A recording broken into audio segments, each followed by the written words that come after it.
a busca pelo caráter cristão. Eu peço a você que compartilhe com as pessoas, com os irmãos, com aquele seu conhecido, aquele seu parente, aquele seu amigo. Vamos estudar juntos esse tema tão fascinante. E começa esse tema aqui com o título de A Natureza do Caráter Cristão. Quero dar esse título a esse início de estudo, baseado na palavra de Deus em Colossenses capítulo 3, versículo 1, que diz assim: portanto, se já ressuscitastes com Cristo, buscai as coisas que são de cima, onde Cristo está sentado à direita de Deus. O nosso Salvador, ele subiu aos céus e ele está sentado ao lado direito do Pai. Ele recebeu do Pai um trono ao seu lado direito.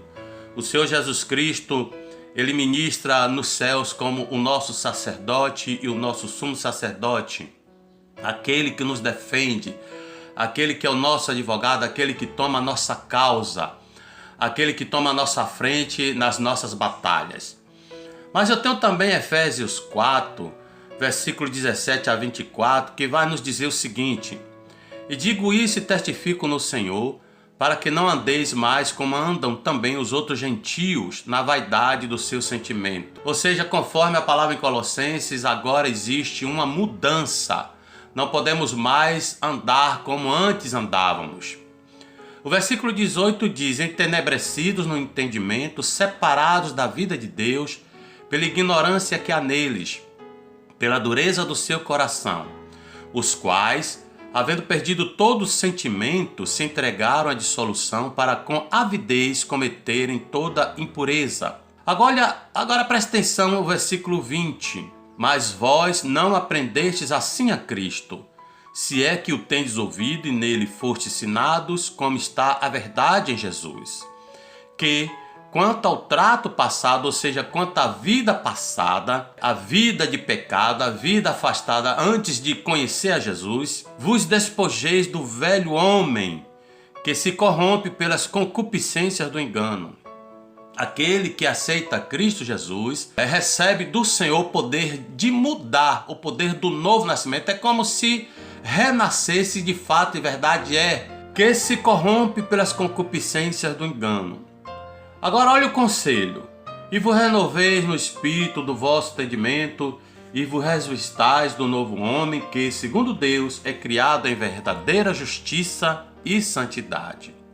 Irmãos, a despeito de termos sido criados à imagem e semelhança de Deus, santo, justo e perfeito, e nós podemos conferir em Eclesiastes capítulo 7, versículo 29, que diz assim: assim cheguei a esta conclusão: Deus fez os homens justos, mas eles foram em busca de muitas intrigas. O homem não permaneceu na condição em que foi criado por Deus.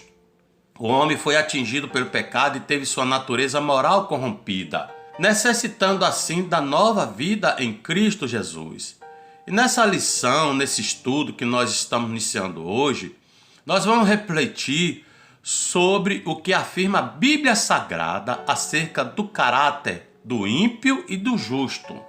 E nós vamos começar a estudar o caráter humano. O que é o caráter humano? Uma definição. Caráter é o conjunto das qualidades boas ou más de um indivíduo que determina sua conduta em relação a Deus, a si mesmo e ao próximo. Essas especificidades são responsáveis pela maneira como uma pessoa age, regulando suas próprias escolhas e decisões. Olha o que diz Provérbios 5, 21. Diz assim: o Senhor vê os caminhos do homem e examina todos os seus passos. Também em Provérbios 16, 2 e 9, nós podemos ler o seguinte: todos os caminhos do homem lhe parecem puros, mas o Senhor avalia o espírito. O versículo 9 diz: em seu coração o homem planeja o seu caminho, mas o Senhor determina os seus passos. Aleluia!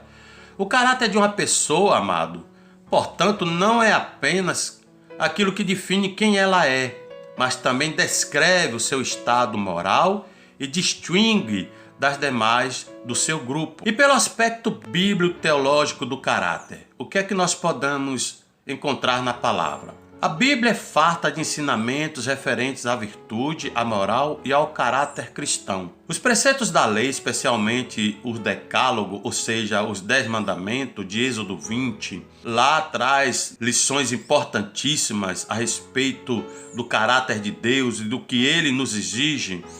Também as mensagens éticas dos profetas e as doutrinas exaradas nas epístolas revelam a vontade de Deus para a vida moral do homem. Olha o que diz Provérbio 11:17. Quem faz o bem aos outros, a si mesmo faz. O homem cruel causa o seu próprio mal. E 2 Coríntios, capítulo 3, versículo 18. E todos nós que com a face descoberta contemplamos a glória do Senhor, segundo a sua imagem, estamos sendo transformados com glória cada vez maior, a qual vem do Senhor, que é Espírito. O trabalho do Espírito no caráter do homem. Ao aceitar Cristo como Salvador, o homem recebe da parte de Deus um novo caráter.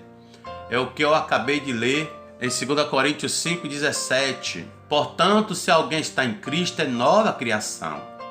As coisas antigas já passaram, eis que surgiram coisas novas. O Espírito Santo, por meio de suas ministrações, aperfeiçoa o homem gradualmente, aperfeiçoa o vaso, o servo. E na continuação, o Espírito da verdade passa a controlá-lo por completo, de modo que suas ações passam a ser moldadas por ele. Uma vez que a imagem perdida no Éden fora restaurada, o homem passa a experimentar e demonstrar uma vida de integridade. Veja esses textos a seguir que eu tenho para você e tire suas próprias conclusões. Romanos 8:5 diz: quem vive segundo a carne tem a mente voltada para o que a carne deseja, mas quem vive de acordo com o Espírito tem a mente voltada para o que o Espírito deseja. Versículo 6 diz: a mentalidade da carne é morte, mas a mentalidade do Espírito é vida. A mentalidade da carne é inimiga de Deus, porque não se submete à lei de Deus, nem pode fazê-lo.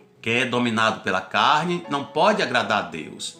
Entretanto, vocês não estão sob o domínio da carne, mas do Espírito, se de fato o Espírito de Deus habita em vocês. E se alguém não tem o Espírito de Cristo, não pertence a Cristo. Mas se Cristo está em vocês, o corpo está morto por causa do pecado, mas o Espírito vive por causa da justiça. E se o Espírito daquele que ressuscitou Jesus dentre os mortos habita em vocês, aquele que ressuscitou a Cristo dentre os mortos também dará vida a seus corpos mortais por meio do seu Espírito que habita em vocês. Aqui nós vemos em Romanos 8, a partir do versículo 5 até o 11, a Bíblia nos lecionando, nos ensinando que a transformação vem pelo Espírito. Aqueles que vivem em Espírito são realmente, de fato, de verdade, verdadeiramente transformados. Amém? Se você gostou, compartilhe. Então, na próxima lição nós vamos estudar sobre o caráter doentio, tá bom? Então, até a próxima, assim querendo o nosso Deus.